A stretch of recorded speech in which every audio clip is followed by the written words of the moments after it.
Senhoras e senhores, sejam bem-vindos a mais um vídeo deste humilde canal Guibeira aqui. E hoje eu gostaria de comentar com vocês a respeito do Boston Celtics. Quando você acha que os caras já não vão fazer mais nada nessa off-season, que eles já se movimentaram o suficiente, já liberaram o espaço na folha salarial que eles queriam, Brad Stevens é um cara incansável. Ele sempre está atrás demais. Ele está prevendo que essa temporada não vai ser boa como esperado. O time no máximo vai chegar numa primeira rodada de playoffs e vai acabar caindo. Ou então, quem sabe pela primeira vez em muitos anos vai ficar de fora dos playoffs. E aí temporada que vem eles voltam mais fortes do que antes. Mas a grande realidade é que após a troca do Jrue Holiday, após a troca do Kristaps Porzingis, essa situação meio instável com o Al Horford, já que ele provavelmente vai ingressar no Golden State Warriors, só precisa resolver primeiro o assunto do Jonathan Kuminga, como eu já trouxe em vídeos passados. A parte de dentro do garrafão, a questão de bigs, a questão do quinteto principal, a questão dos jogadores que vão ser os protagonistas, digamos assim, na ausência do Jason Tatum, tirando os dois principais jogadores que a gente já sabe quem que é o Derrick White e o Jaylen Brown, o restante ficou meio aberto. E após a saída dos dois nomes que eu falei, Jrue Holiday para o Portland Trail Blazers e Porzingis para o Atlanta Hawks, o time ficou ali com aquelas vagas de pivô titular, ala pivô, meio que assim, quem que vai ocupar esses espaços? Ou melhor, a gente vai pagar um time que vai ficar ainda a poucos milhões ali do second apron, que é o segundo aval de salários após o teto salarial, a gente vai pagar um time ainda que está próximo do second apron, a gente já economizou muito com essas duas trocas, vai evitar pagar mais de 180 milhões de dólares para um time que não vai ser competitivo o suficiente? Não, a gente pode fazer mais, a gente pode se livrar de mais gente. E é aí que entra na reta o contrato do Georges Niang. Eles fazem uma troca, mandando o Niang para o Utah Jazz, recebendo em troca o RJ Lewis Jr. e ainda enviando duas escolhas de segunda rodada. Por isso que eu acho que foi interessante as trocas que eles movimentaram antes, para eles poderem adquirir um pouco mais de capital de draft, para poder fazer com que essa troca acontecesse, para livrar mais espaço na folha salarial. Porque você agora deve estar pensando, pô, Guibeira, mas só que trazer o RJ Lewis Jr., inclusive eu tive que pesquisar porque eu não sabia muito a respeito dele, foi um cara não draftado que acabou se destacando legal na Summer League, nos treinamentos com o Utah Jazz. O Utah Jazz assinou um contrato two-way com ele, contrato que ele pode jogar no time da D-League, no time principal, mas na época de faculdade ele tinha médias de 18,2 pontos na última temporada, 7,2 rebotes, 2 assistências, 43,9% de quadra, 33,6 para 3 pontos, 74 de lance livre. Ele sendo um small forward de 2 metros e 1 de altura, 89 quilos, ele é um pouquinho leve para essa altura, hein, mano, quase o meu peso. Mas falando um pouquinho a respeito de potencial, eu vejo que esse moleque consegue ser estilo um Dyson Daniels, um ala de força que consegue ser muito bom defensivamente, que bloqueia muito bem,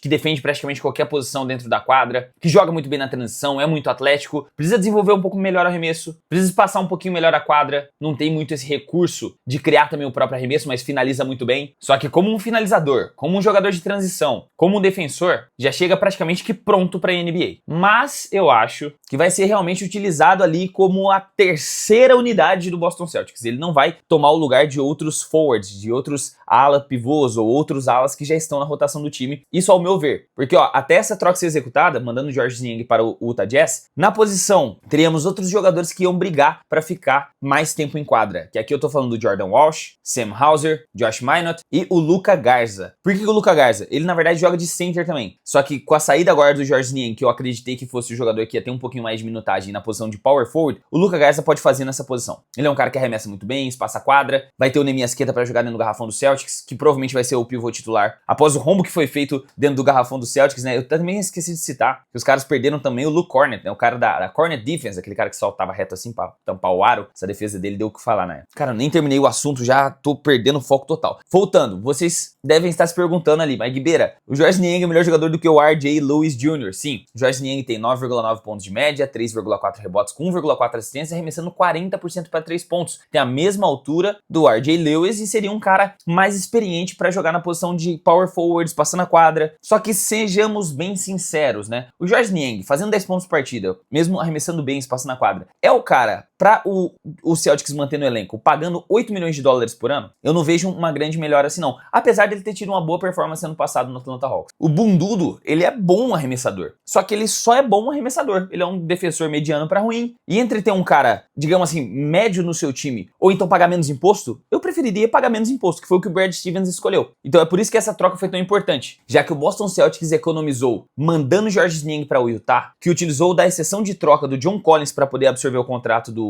Georges Niang, economizou um total de 43 milhões de dólares, segundo Bob Marks. tirar 8,2 milhões de salário do Boston Celtics e economizou pros caras 5 vezes mais no final das contas. Então valeu muito a pena, na minha opinião. Eles ficaram 10,2 milhões abaixo do second apron e ficaram 1,7 milhões acima do primeiro aval. Então por muito pouco eles não ficaram até mesmo abaixo do primeiro aval, coisa que o Celtics não vê há algumas temporadas. Porque pra mim fazia todo sentido aquele time, pô, os caras foram campeões. São um dos melhores elencos, um dos melhores conjuntos de toda a NBA. Vamos manter todo mundo junto, independente do valor. Beleza, não deu certo, tamo com o jogador lesionado, vamos mal, vamos abrir geral e pagar o mínimo de impostos possíveis. E é por isso que eles estão agora girando na casa dos 30 milhões de dólares apenas de impostos para manter Derrick White, para manter Jaylen Brown e esperar pelo retorno de Jason Tatum. E ainda estão com um time até que satisfatório porque eles fizeram um baita de um movimento que passou totalmente abaixo do radar, ninguém tava dando nem moral para um cara chamado Chris Boucher, jogador do Toronto Raptors, que chegou por um contrato baixo de 3,3 milhões de dólares. Ou seja, eles vão continuar ainda no acima do primeiro aval, porque eles perderam o Georges Niang, mas só colocaram 3,3 milhões, mas economizaram 40 milhas de qualquer jeito e trouxeram um cara bem subestimado para a posição de power forward. O Chris Boucher esteve presente no título do Raptors de 2019. Ele é um cara que sempre jogou da segunda unidade, vindo como sexto homem, ficou na corrida de sexto homem, inclusive, em 2021, mas sempre que o Chris Boucher achava que ele ia ter um pouco mais de tempo de quadra, acontecia alguma coisa meio que espetacular com o Raptors para poder tirar tempo do cara. Por exemplo, primeiro foi o Pascal Siakam, a sessão do Pascal Siakam, ele foi o titularzão absoluto. Chris Boucher, segunda unidade sempre. Depois que o Pascal Siakam começou a dar indícios que ia meter o pé, tivemos a ascensão dele, Scottie Barnes, que é o cara que tomou a posição de power forward de titular. E aí o Chris Boucher foi pra reserva e ao invés de ganhar mais minutagem, ele perdeu mais minutagem e até hoje se encontra como um sexto homem. Só que as performances dele ano passado no Toronto Raptors para um cara que teve só 17 minutos de quadra, fazendo 10 pontos, 4,5 rebotes, sendo um sólido defensor e ainda arremessando 36,3% para 3 pontos, com 4 tentativas por partida, eu acho que pode dar uma liga no Celtics mais interessante do que a gente imagina. E antes da gente continuar, duas curiosidades sobre o Chris Boucher. Ele nasceu em Castries, que é a capital de Santa Lúcia, que é um país de 20 mil habitantes, e ele é o único jogador vindo de lá na história da NBA. E a outra é que ele chegou na NBA pelo Golden State Warriors, mas jogou apenas uma partida durante 1 minuto e nada mais. O restante da carreira dele se desenvolveu no Toronto Raptors e agora tá indo pro Celtics. Então o Celtics reforçou o garrafão defensivamente. Se você olhar as opções de garrafão que eles tinham com Neemias Queta, Luka Garza, Javier Tillman e Amari Williams, eu acho que o Chris Boucher vai dar um fit muito interessante para essa equipe, podendo vir até mesmo como titular. E o Brad Stevens, mais uma vez,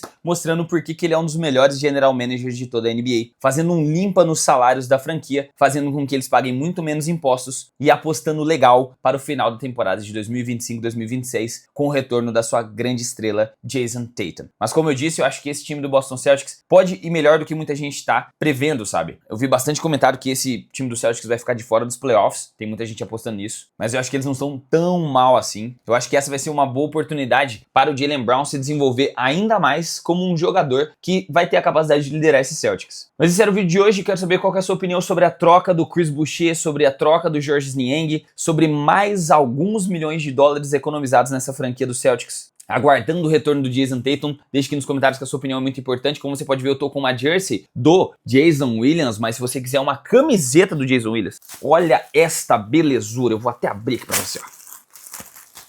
Toma aqui, ó. Simplesmente The White Chocolate, a mais queridinha por vocês. Olha que coisa linda, mano. Pô, essa aqui eu mandei bem demais, tá? Ainda está disponível. Estamos aproximadamente nas 50% do Drop 3. Quando chegar mais próximo do fim, eu já vou começar a desenvolver o quarto Drop. Então, se você quiser garantir a sua, camisetas limitadas, exclusivas, oversized, de qualidade premium, é na loja Trash Talk. Primeiro link aqui da descrição. Adquira a sua já. Que depois vai acabar, você vai ficar reclamando lá na minha DM. Ah, Guibeira, volta às vendas de tal camiseta. Acabou, meu parceiro. Os drops são exclusivos e limitados. Se você ficou até aqui, se inscreva, ativa o sininho, deixa o like, vai estar me ajudando demais. Se você quiser ajudar mais diretamente, já sabe, tem o Super Thanks, tem o Seja Membro, tem o Hypei, tem a loja Trash Talk. E agora eu vou ficando por aqui. Muito obrigado pela sua audiência, um forte abraço, até a próxima e falou!